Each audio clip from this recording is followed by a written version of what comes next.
Hello दोस्तों, नमस्ते। मैं हूँ शीला शर्मा। आज एक दहेज गीत गाने जा रही हूँ। आप लोग उसे फुल आवाज़ करके दोस्तों सुनना। आप सबको पसंद आए तो लाइक, शेयर, सब्सक्राइब, कमेंट ज़रूर करना दोस्तों। अंगुली के खुनवा निकाल चिठिया, माई सहियौ का तरसई तोहार बिटिया, माई सहियौ का तरसई तोहार बिटिया।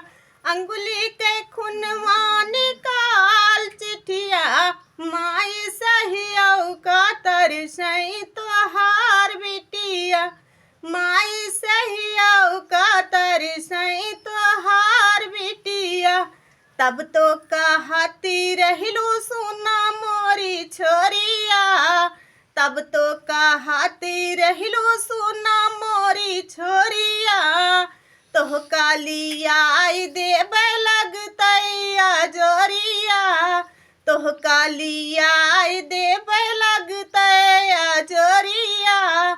बीत गई रतिया आई गई तिथिया, बीत गई रतिया आई गई तिथिया। माई सहियौ का तरसई तोहार बिटिया, माई सहियौ का तरसई तोहार बिटिया।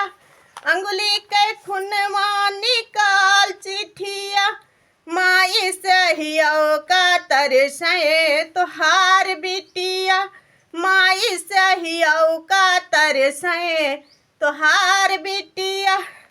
दुबिया की छड़िया उठायू मोरी देहिया, दुबिया की छड़िया उठायू मोरी देहिया। अब तो पड़त बाटे ऊपरा बढ़निया, अब तो परत बामाई ऊपरा बढ़निया। होते सुबेरवा गरिया वे देवरेवा, होत सबेरे गरिया वे देवरेवा। अब की के फसल काट लेबे भौजिया, अब की के फसल काट लेबे भौजिया।